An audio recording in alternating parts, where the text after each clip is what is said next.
The thing about first contact scenarios is that everyone assumes they'll be dignified, formal affairs with careful protocols and meticulous planning. Nobody expects them to happen in a dive bar in Milwaukee, and they certainly don't expect them to involve a game of beer pong. But that's humans for you. We have a special talent for stumbling face first into historical moments while holding a red plastic cup. Commander Jack Murphy wasn't even supposed to be there that night. He was supposed to be filing reports at Great Lakes Naval Station, but his buddy Tom was getting married the next day and, well, priorities. So there he was, teaching a group of increasingly enthusiastic civilians how to play quarters, when the air suddenly rippled like heat waves off hot asphalt and a 7-foot-tall being materialized next to the pool table. The alien looked like what you'd get if you crossed a praying mantis with a peacock and gave it an advanced degree in astrophysics. Its iridescent exoskeleton shifted colors in the neon beer sign's glow, and its compound eyes reflected the Packers game playing on the TV above the bar. The entire bar went silent. Even the ancient jukebox in the corner seemed to hold its breath. The alien raised 4 of its 6 appendages in what was probably meant to be a peaceful gesture and spoke in perfect English. Greetings, humans. I am Ambassador Vix Tell of the Galactic Federation. We have been monitoring your species and believe you are ready for first contact. I represent over 10,000 spacefaring civilizations and... Holy shit, Tom interrupted, wide-eyed and swaying slightly. Did anyone else just win Alien Bingo? Because I'm pretty sure I just won Alien Bingo. Murphy, operating on 20 years of military training and 5 beers worth of liquid courage, stepped forward. Welcome to Earth, Ambassador. I'm Commander Jack Murphy, United States Navy. Sorry about the informal setting, but, can I buy you a drink? Vix Tell's antennae twitched in what Murphy would later learn was extreme confusion. Aye, that would be unprecedented in first contact protocols. First time for everything, Murphy grinned, waving to the bartender. Hey Mike, get our new friend here, eh? What's your poison, Ambassador? I do not consume toxins, Vix Tell stated, somehow managing to sound both horrified and fascinated. Figure of speech. How about we start with water and work our way up? The next hour was simultaneously the most successful and most catastrophic first contact in galactic history. Murphy, with the help of Tom and the rest of the bachelor party, managed to teach Vix Tell how to play darts. Turns out having compound eyes is a huge advantage, explained the concept of bachelor parties, which horrified the ambassador until Murphy clarified that no, we don't actually chain the groom up anymore, and somehow got into a debate about faster-than-light travel theory over shots of Jägermeister. Everything was going great until Vix Tell, now sporting a Miller Lite cap on one of its antennae, mentioned that the Federation had spent 3 centuries perfecting their current FTL drive. 300 years, Murphy laughed, the kind of laugh that makes senior officers reach for their anxiety medication. Hold my beer, Ambassador. Pretty sure we can cut that down to about 3 months. The bar's security cameras would later show that this was the exact moment Vix Tell's exoskeleton turned a shade of green that the Federation's exobiologists would classify as absolute panic. Commander Murphy, Vix Tell said carefully, all 6 appendages clutching their water glass, did you just say hold my beer while discussing faster-than-light travel modifications? Yeah, why? Because that phrase has just triggered an automatic maximum security alert across 17 star systems. Murphy blinked. Is that bad? The last time a species used a phrase equivalent to hold my beer, they accidentally created a temporal paradox that turned an entire solar system into sentient cheese. That's not possible, Murphy stated, then paused. What kind of cheese? Before Vix Tell could answer, 3 more aliens materialized in the bar, these ones wearing what looked like tactical gear made of crystalline materials. They took one look at the beer pong table, the dartboard with Vix Tell's perfect bullseye, and the ambassador's Miller Lite cap, and all 3 simultaneously made a sound like a dial-up modem, having an existential crisis. Ambassador, one of them chittered, the High Council requires your immediate presence. The humans have been reclassified as a Class 4 reality destabilization risk. Now hang on, Murphy started, but Vix Tell raised a peacekeeping appendage. Commander Murphy, I must return to the council.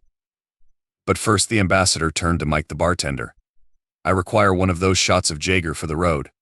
I believe I'm going to need it. And that's how humanity's first official contact with alien life ended, with a mantis peacock doing a shot, leaving a generous tip in what might have been diamond shavings, and teleporting away while wearing a beer brand cap.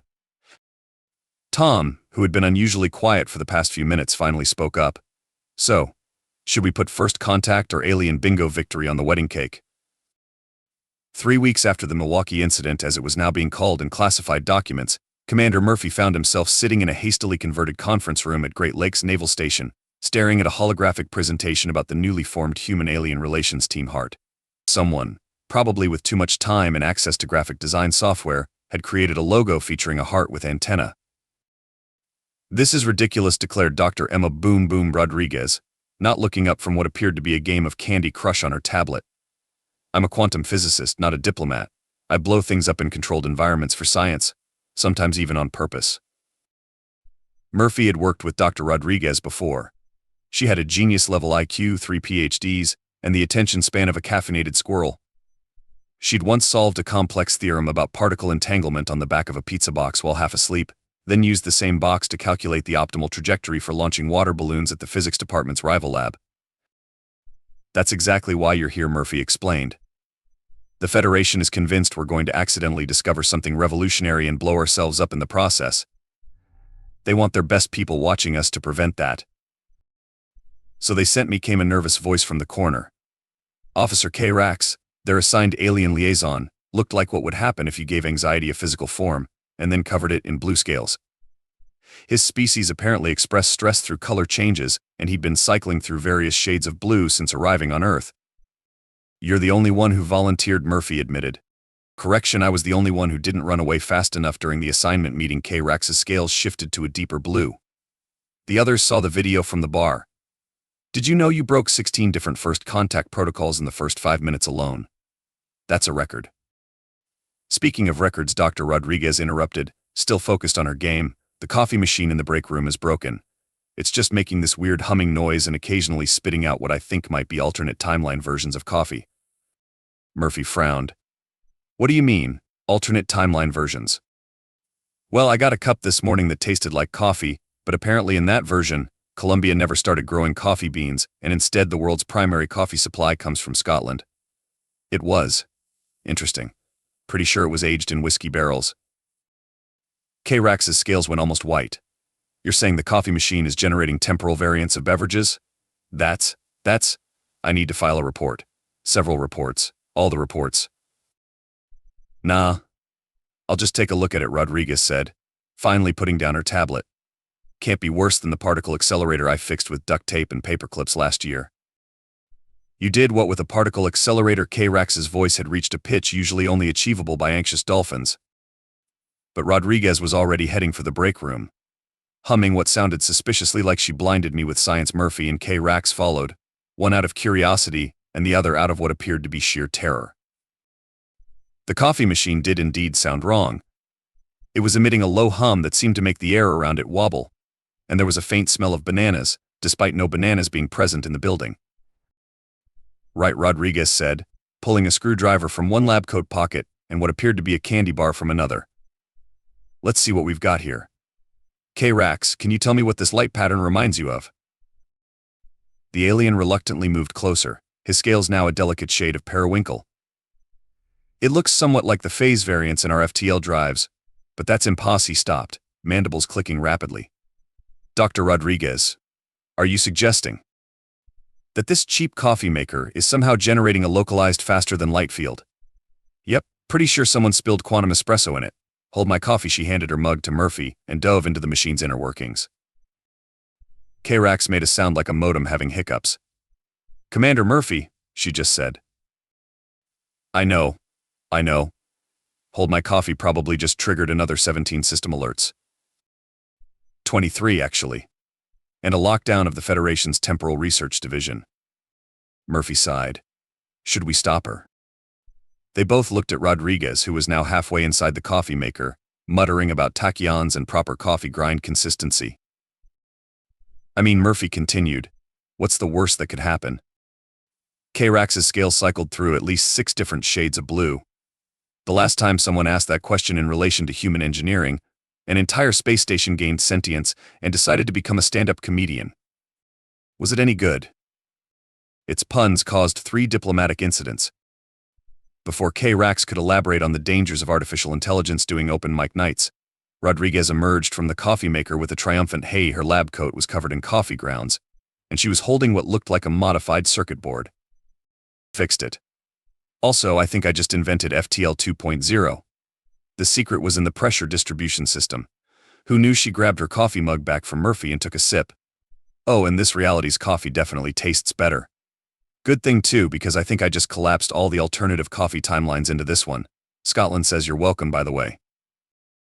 K-Rax stared at the circuit board, then at his datapad, which was frantically displaying alerts, then back at Rodriguez. You just revolutionized faster than light travel, while fixing a coffee maker, in under 10 minutes. Yeah, but more importantly, the coffee's good now. Although she took another sip. Does anyone else taste a hint of bagpipes? Murphy patted K-Rax on what he hoped was the alien's shoulder as the officer's scales settled into a resigned shade of blue. Welcome to Heart, Officer K-Rax. You might want to start drinking coffee. Something tells me you're going to need it. Is it too late to request a transfer to the sentient comedy space station? The thing about accidentally revolutionizing faster than light travel is that it tends to attract attention. Usually unwanted attention, like for instance, a fleet of very angry space pirates who'd invested heavily in the now obsolete FTL 1.0 technology. They call themselves the Scrappers, K-Rax explained to the hastily assembled Heart emergency meeting.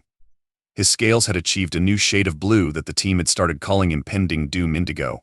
They've turned off their transponders. Is that bad? Murphy asked, already knowing the answer. The last time they did that, they turned a luxury space cruise liner into a very aggressive mini golf course. Dr. Rodriguez looked up from her tablet, where she appeared to be playing both Candy Crush and Wordle simultaneously. Mini golf could be fun. The holes were through the hull, K-Rax clarified. Less fun. The holographic display showed 12 pirate ships approaching Earth. They looked like someone had taken several regular ships, smashed them together, added entirely too many guns, and then let a 3-year-old decorate them with spray paint. The Federation fleet is 3 days out, K-Rax continued. We just need to hold them off until he stopped, noticing Murphy's expression. It was the same expression the commander had worn in Milwaukee right before suggesting modifications to centuries-old FTL technology. Oh no. Hold my coffee, Murphy said, standing up. K-Rax's scales went so blue he was practically ultraviolet. That's the 27th alert this week. But Murphy was already drawing on the conference room's whiteboard. Look, their ships are basically space garbage held together with spite and questionable engineering, right? So what if we just convince them to fall apart? With what? K-Rax asked, dreading the answer. How much duct tape do we have? Rodriguez perked up. Are we going to science the shit out of this? We're going to science the shit out of this. What followed was perhaps the most chaotic engineering brainstorm session in human history. It involved 3 whiteboard markers, 17 cups of coffee, 2 rolls of duct tape, a paperclip chain, and at one point, interpretive dance when Rodriguez tried to explain quantum harmonics. K-Rax watched in horror as the humans designed what they called Operation Shake, Rattle, and Roll, a plan that violated at least 36 Federation safety protocols and possibly several laws of physics. It's simple, Murphy explained, pointing to a diagram that looked like a cross between a Connect 4 game and a demolition derby. We used the new FTL drive to create a series of localized fields around their ships. Rodriguez's calculations show that if we tune them just right, the resonance will shake their ships apart like a bad washing machine with a brick in it, Rodriguez finished, grinning. The best part? All we need is some EVA suits, about 50 feet of cable, and someone who's really good at timing. That's K-Rax struggled to find the words. That's not how FTL fields work. Not with that attitude, Rodriguez replied, already gathering equipment. 6 hours later, Murphy found himself spacewalking between 2 jury-rigged FTL generators, carefully not thinking about how many ways this could go wrong. Rodriguez's voice crackled over the comm. Okay, on my mark, hit the big red button. And try not to get caught in the field, or you might end up doing laundry in an alternate dimension. You just made that up, Murphy said, hoping he was right. Maybe. 3, 2, 1. Murphy hit the button. For a moment, nothing happened.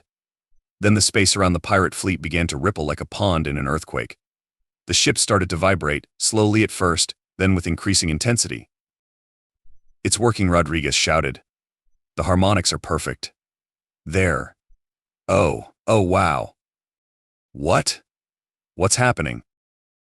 Remember how I said their ships would shake apart like a washing machine with a brick? Well, turns out that was a really accurate analogy. Also, I think we just invented the galaxy's biggest game of pinball. Through his helmet visor, Murphy watched as pieces of pirate ships bounced off each other in an impressive display of unplanned demolition. The pirates, showing a remarkable sense of self-preservation, were already abandoning ship and escape pods. Rodriguez, Murphy called. Please tell me you calculated where all this debris would go. There was a pause. Would you believe me if I said yes? Before Murphy could answer, K-Rax's voice cut and the Federation fleet just dropped out of FTL. They're just sitting there. I think we broke their tactical AI. It's broadcasting the error message does not compute on all frequencies. As Murphy watched the debris field settle into what looked suspiciously like a giant peace sign later, Rodriguez would swear this was completely unintentional. He couldn't help but laugh. Well, at least no one got turned into a mini golf course. True, K-Rax agreed, his scales shifting to what the team now called Resignation Royal Blue, although I feel compelled to point out that you just defeated a pirate fleet with the space equivalent of shaking a box of Legos. Yeah, Murphy grinned, starting his way back to the airlock. But you have to admit, it worked. That's not the point. The point K-Rax made us sound like a printer running out of ink. I'm going to need more coffee. The Scottish kind. Word travels fast in the galactic community, especially when that word is humans after the pirate incident now officially classified as Operation Percussive Maintenance in Federation records. Earth started getting some strange requests. They want us to what Murphy asked, staring at the holographic message. K-Rax, whose scales had settled into what the team called Here We Go Again Azure Side. The Zentari Federation wants to borrow Dr. Rodriguez to look at their planetary defense system. Apparently it's been acting quirky. Define quirky. It's been writing poetry. Bad poetry. About space rocks. Rodriguez didn't even look up from her tablet, where she appeared to be simultaneously playing chess against herself and designing what looked suspiciously like a coffee-powered rocket. Sounds fun. When do we leave? 3 days later, Hart found themselves on a Zentari space station, staring at a planetary defense grid that had decided to express itself through interpretive laser shows and limericks about asteroids. Here once was a meteor bright, the defense system announced in a cheerful monotone, who thought it would give Earth a fright. But I shot it with care, now it's dust in the air, and the humans can sleep well tonight. That's actually not terrible, Murphy commented. Commander K-Rax hissed, his scales flickering between stress Sapphire and panic Periwinkle. Please don't encourage the artificially intelligent weapon system that's discovered a passion for poetry. But Rodriguez was already interfacing with the system's main console, muttering about neural networks and coffee breaks. Oh, I see the problem. Someone tried to upgrade its targeting algorithms with a Federation standard package, but they forgot to account for the fact that the system had already learned to think creatively from watching Earth broadcasts. Hold my coffee. K-Rax made a sound like a modem trying to sing opera. That's the 42nd alert this month. 2 hours, 3 cups of coffee, and 1 impromptu poetry slam later, the defense system was back to normal. Mostly, it still insisted on humming Also Sprach Zarathustra every time it destroyed an incoming asteroid, but the Zentari decided that was actually an improvement. This was just the beginning. Soon, other species started calling Earth for what they termed unconventional consultations. The incidents started piling up. The Proxima colony's hydroponics system had achieved sentience and decided it would only grow coffee beans. Rodriguez solved this by introducing it to tea, sparking what would later be known as the Great Caffeine Debate of 2025. The Sirius Trading Hub's artificial gravity had developed hiccups, causing random objects to float up every time someone sneezed. Murphy fixed it with a rubber band, and what he swore was percussive recalibration. He hit it with a wrench while humming Staying Alive. But the coffee incident that saved 3-star systems, that was special. It started when the Arcturus Confederation contacted Hart about a problem with their quantum communication network. Messages were being delayed, corrupted, or worse, turning into cake recipes. Cake recipes, Murphy asked during the briefing.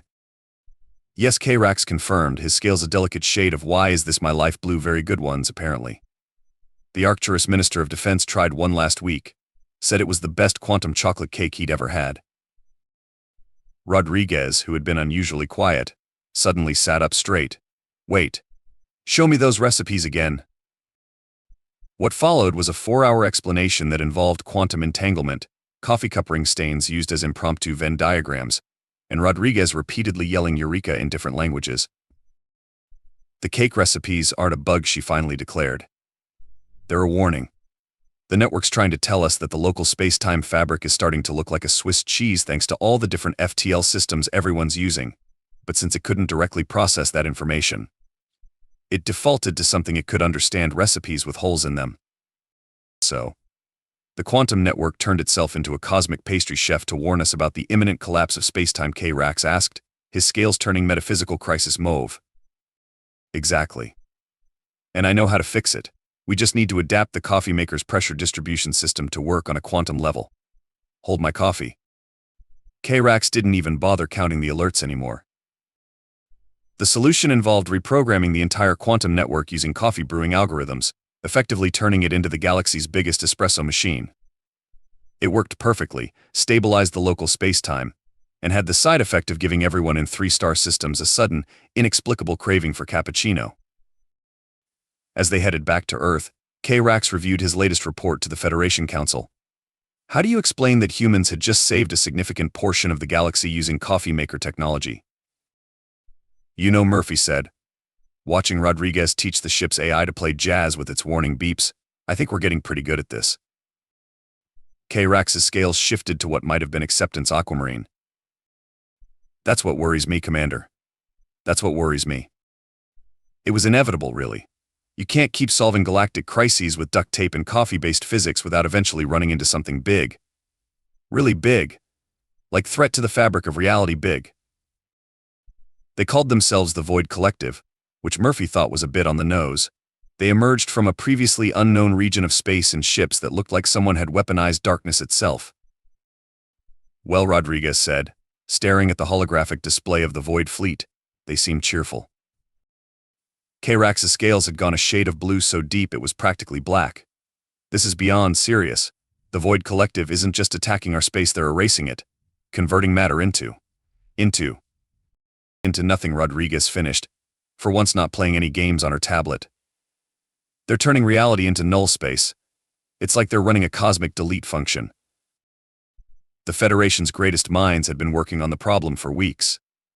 They'd tried everything: conventional weapons useless against ships that could phase out of reality, diplomatic solutions hard to negotiate with someone who wants to turn everything into nothing, and even a strongly worded letter which the Void ships had literally eaten. Murphy watched the latest footage of a Void ship consuming a small moon, leaving behind nothing but empty space where reality itself seemed to have been backspaced out of existence. There has to be a way to stop them. The Federation's top scientists say it's impossible, K-Rax said, his scales now cycling through what the team recognized as his complete emotional breakdown color palette. You can't fight something that can simply delete the space your weapons occupy. Rodriguez, who had been unusually quiet, suddenly spoke up. What if we don't fight them? What if we crash their program? Murphy recognized that tone. It was the same tone she'd used right before turning the coffee maker into an FTL drive. What are you thinking? Well, she said, pulling up a complex diagram on her tablet, the Void ships are essentially running a program to convert normal space into null space, right? But every program has bugs. What if we could force them to encounter a divide by zero error? In reality. K-Rax made a sound like a computer having an existential crisis. That's not. You can't. Reality doesn't work that way. Not with that attitude, Rodriguez and Murphy said simultaneously. What followed was the most insane planning session in Heart's history which, given their track record, was saying something. The walls were covered in equations that looked less like math and more like a caffeine-induced fever dream. Coffee cups multiplied across every surface as Rodriguez explained her theory using everything from napkin sketches to interpretive dance. It's simple, she said, standing on a chair and gesturing with what might have been her 15th espresso. We use the modified FTL drive to create a space that simultaneously exists and doesn't exist, a quantum superposition of reality and null space. When the Void ships try to process that, they'll hit a logical paradox, Murphy finished, beginning to understand. Like trying to divide by zero. Exactly. We'll give them the blue screen of death. But for reality. K-Rax, who had been stress-shedding scales throughout the entire presentation, finally found his voice. You want to break the laws of physics. To give reality-eating ships a fatal error. Pretty much, yeah. That's K-Rax paused, his scales shifting through colors faster than a disco ball. That's exactly the kind of thing that made the Federation classify humans as a Class 4 reality destabilization risk in the first place. Thank you, Rodriguez beamed, clearly taking it as a compliment. Now we're going to need about 50 coffee makers, all the duct tape we can find, and maybe some string theory. Also, does anyone know if Home Depot sells quantum stabilizers? Murphy watched as Rodriguez began modifying coffee makers with what appeared to be parts from a toaster, 3 gaming consoles, and what he strongly suspected was a modified karaoke machine. This is either going to be the most brilliant solution ever, or we're going to break reality worse than the Void Collective. K-Rax finished, his scales settling into what everyone now recognized as acceptance of inevitable chaos cerulean. Only one way to find out, Rodriguez said cheerfully, holding up a coffee maker that was humming in what sounded suspiciously like binary code. Hold my coffee. The Federation's alert system gave up at this point, and just started playing the final countdown on all frequencies. The plan was simple. Well, simple in the same way that quantum physics is simple if you ignore all the parts that make you question reality. The basic idea was to create what Rodriguez called a reality buffer overflow. Using 50 modified coffee makers, several kilometers of duct tape, and what appeared to be the entire world's supply of coffee beans. Remind me again why we need so much coffee, Murphy asked, watching as another pallet of premium Colombian roast was loaded into their hastily constructed space station. The quantum foam that makes up space-time has a lot in common with coffee foam, Rodriguez explained, tinkering with what looked like a coffee maker crossed with a particle accelerator. Both are full of tiny bubbles of possibility, both can keep you up at night thinking about existence, and both can cause headaches if you think about them too hard.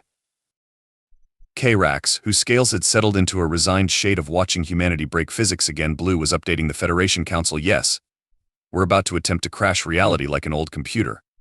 No, I can't stop them. Yes, I've already started therapy. The Void Fleet was approaching, their ships leaving trails of deleted reality in their wake. The space behind them wasn't empty, it was nothing. Not even vacuum, just null. Ready? Rodriguez asked, her finger hovering over what was literally a big red button. K-Rax had pointed out that technically they didn't need a big red button, but Murphy had insisted it was traditional. Ready, Murphy confirmed. K-Rax? No, but that's never stopped you before. Rodriguez grinned. Hold my coffee. The Federation alert system, which had been playing the final countdown on repeat, suddenly switched to highway to hell. She pressed the button. For a moment, nothing happened. Then, the coffee makers began to hum in harmony, a sound that somehow reminded everyone of dial-up internet mixed with a cappuccino machine. The space around the station began to ripple like the surface of an espresso with too much cream. It's working, Rodriguez shouted, watching as her readings went from improbable to impossible to wait. What the quantum foam is reaching critical percolation. The void ships, encountering space that simultaneously existed and didn't exist, began to behave like a computer trying to divide by zero. They stuttered, froze, and started displaying the space equivalent of error messages. That's when things went wrong. Or right. With humans, sometimes it's hard to tell the difference. Murphy said, watching as reality began to glitch like a badly buffering video. Is it supposed to do that? No, Rodriguez admitted cheerfully. But it's doing something even better. The void ships aren't just crashing their blue screening so hard they're taking their whole deletion program with them. They're undeleting reality.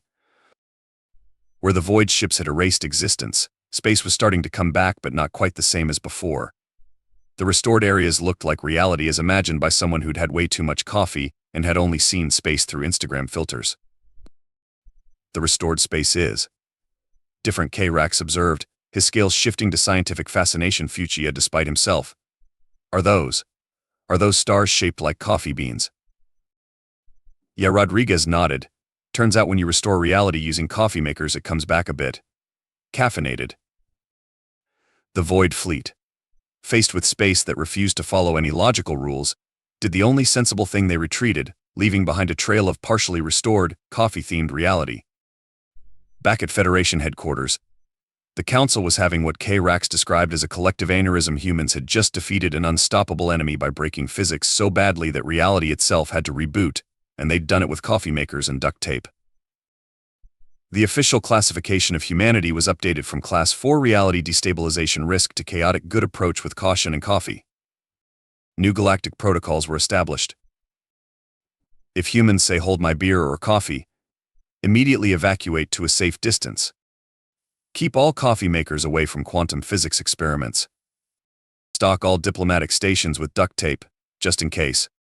Never ask humans what's the worst that could happen. Murphy got promoted to Interstellar Crisis Management Specialist, a title he suspected they'd made up just for him. Rodriguez was banned from 90% of the Federation's research facilities, which she took as a challenge. And K-Rax? He finally embraced the chaos, his scales settling into what became known as human handler Hyacinth. He even started drinking coffee. You know, he said one day, watching Rodriguez teach a quantum computer to play jazz using coffee brewing timestamps, I finally understand why the Federation was so worried about humans saying hold my beer. Oh, Murphy raised an eyebrow. It's not because you might break something, it's because you'll definitely break something and then somehow make the broken version work better than the original. That might be the nicest thing you've ever said about us. Don't let it go to your head. Also, Dr. Rodriguez is trying to teach the space station's AI to make coffee using dark matter again. Murphy grinned and picked up his coffee mug. Well then, hold my coffee. The Federation alert system just sighed.